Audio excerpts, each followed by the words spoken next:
Hello, loves. Welcome to Cozy Reads by D, a cozy little corner where stories come alive, legends awaken, and every tale carries a little bit of magic. I hope today has been gentle with you, and if it hasn't, then I hope this story gives you a chance to step away from the world for a little while and lose yourself somewhere far beyond it.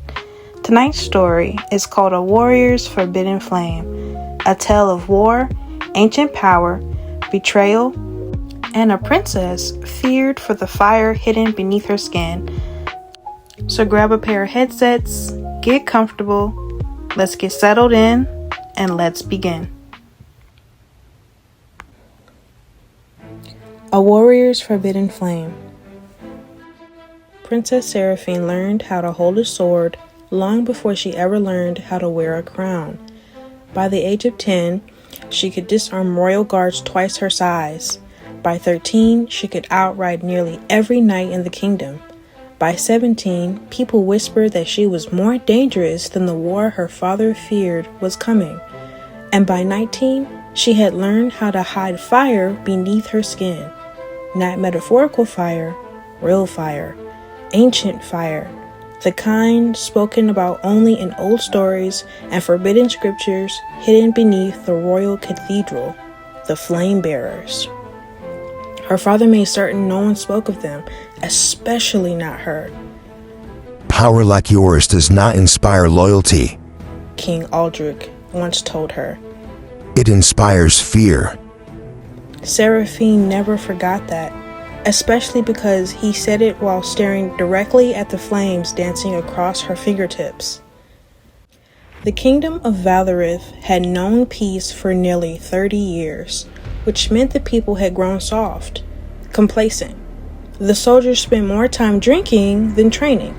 Nobles wasted gold on festivals, while neighboring kingdoms sharpened their blades in silence.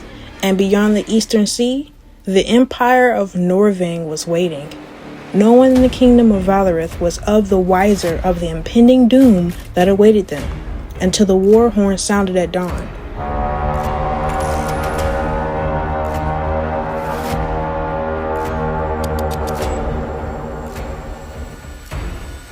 Seraphine woke to screaming within the castle, the kind that echoed through stone halls and turned the blood cold instantly. She jumped from her bed, grabbing the sword mounted beside her fireplace just as her chamber doors burst open. Princess, shouted Commander Elias. The eastern gates have fallen. What? They breached the harbor before sunrise. Someone opened the seawalls from inside the city. Betrayal. The realization struck instantly. Someone had helped them. Smoke already curled through the castle windows. Seraphine strapped armor over her nightclothes as servants sprinted through the halls crying. Somewhere below them, steel clashed violently. Her father appeared moments later, already dressed for war. For a second, she saw fear in his eyes. Real fear. You're leaving the capital, he ordered immediately. No. Seraphine? I said no. Norving came for you. Silence. Even Elias looked stunned. Seraphine slowly turned toward her father. What did you say? King Aldrich's jaw tightened. They know what you are. The room suddenly felt too small. How? We don't have time. How do they know? Another explosion shook the castle walls. Dust rained from the ceiling. They've crossed the inner breach, Elias shouted. The king grabbed Seraphine's shoulders. You must flee. If Norving captures you, every kingdom on this continent will burn. Seraphine looked toward the window, toward the city, her city. People were dying while she stood there arguing. No, she whispered. Then louder. No! Before either man could stop her, she ripped away from them and sprinted toward the armory stairs. Seraphine! Her father roared behind her, but she was already gone. The battlefield beneath the castle looked like hell. Fire consumed market streets, bodies littered the stone roads. Norving soldiers poured through the eastern district like a flood of black armor and crimson banners. And at the center of it all stood the Iron General himself. General Kale. The man's kingdom used to scare children into obedience. Seraphine descended the castle stairs with sword in hand. Then she charged directly into the war. The first soldier barely saw her before she slit his throat open. The second lost an arm. The third never even reached her. People screamed her name as she tore through enemy ranks like a storm unleashed. Steel clashed against steel while arrows rained overhead. And beneath her gloves, fire pulsed, begging to be released. She ignored it, for now. Protect the Western civilians! She shouted to the remaining royal guards. Princess, fall back! Elias yelled somewhere behind her. Instead, Seraphine climbed atop a collapsed carriage and looked toward the eastern bridge. Her stomach dropped. More enemy ships, hundreds more soldiers. If they crossed that bridge fully, Valorith was finished. Then she saw him, General Kale, watching her. Even across the battlefield, his gaze felt unnatural, like he already knew her. He raised one hand slowly, and the Norving soldiers stopped advancing. The battlefield fell eerily quiet. Then Kale smiled.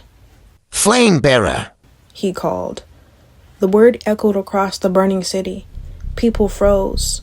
Royal guards stared at Seraphine in horror. No, no, no, no. Kale's voice boomed again. did your father truly believe he could hide the last daughter of fire from the world? Panic spread instantly through the surviving soldiers. Seraphine saw it in their faces. Fear, not of Norvang, of her. Her father had been right. Kale drew his sword. Kneel, He commanded. and I may spare your kingdom. Seraphine looked around at the burning homes, the dying soldiers, the terrified civilians, then toward the eastern bridge. 1,000 more enemy troops were crossing it now. If they reached the capital, the war would spread across the continent. Every kingdom would fall next. Her breathing slowed. The fire beneath her skin awakened completely, painfully, violently. Like a living thing clawing its way through her veins, Elias saw the glow beneath her armor. Princess, He whispered fearfully. Seraphine closed her eyes and made her choice. When she opened them again, flames burned gold within her irises. The ground cracked beneath her feet. Gasps erupted across the battlefield. Kale's smile disappeared. Impossible. He breathed.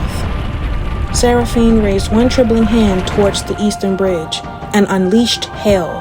Fire exploded across the harbor with the force of a collapsing star. The bridge ignited instantly. Not red flames, gold. Ancient, hungry. The sea itself seemed to scream as ships caught fire one after another. Thousands of enemy soldiers vanished beneath collapsing stone and burning water. The shockwave threw soldiers from both armies to the ground. People screamed, some prayed. Others stared at Seraphine like they were witnessing a god or a monster. The bridge collapsed entirely, and with it, Norvang's invasion. For a moment, silence consumed the battlefield. Then Seraphine heard it, crying, not enemy soldiers, her people. Some of Valorith's own forces had still been trapped near the bridge when she destroyed it. Dozens, maybe hundreds, gone. The surviving citizens looked at her in horror. A woman clutched her child tightly. A soldier dropped to his knees, trembling. Someone whispered, She killed them. Seraphine's chest tightened. She had saved the continent, but destroyed her kingdom to do it. Kale stared at the burning ocean with disbelief before slowly looking back at her, and for the first time, the Iron General looked afraid. Then he laughed. Not a normal laugh, almost impressed. So it's true. He said softly. Seraphine frowned. Before she could speak, Kale suddenly shouted, Arrowmen, attack.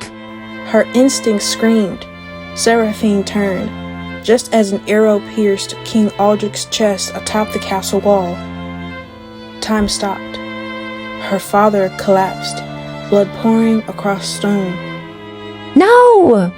The scream tore from her throat as chaos erupted again across the battlefield. Elias grabbed her violently. we have to go. I can save him! No, you can't. More arrows rained down. Norving's soldiers surged forward again. The city was falling anyway. Seraphine fought against Elias desperately as he dragged her toward the western escape routes. Her father looked down at her from the castle wall one final time and mouthed 3 words. "You were right." Then the flames consumed the throne room behind him. By sunrise, Valerith had fallen. Smoke blackened the skies for miles. Seraphine stood alone at the edge of the western cliffs overlooking the ruins of her kingdom. Ash drifted through the air like snow. Everything was gone. Her father, her home, her crown, and somewhere behind her, the surviving people of Valerith whispered the same word over and over again. Monster. Seraphine wiped tears from her face and continued walking into the mountains alone. Hours passed before she finally reached the ancient ruins hidden deep within the cliffs. The temple from the old stories, the one her father swore never existed. Massive stone doors stood open, waiting. A cold wind swept through the dark entrance. Then a voice emerged from the shadows, deep, ancient, watching. So, A hooded figure stepped forward slowly, golden eyes glowing in the darkness. the last flame bearer still lives after all.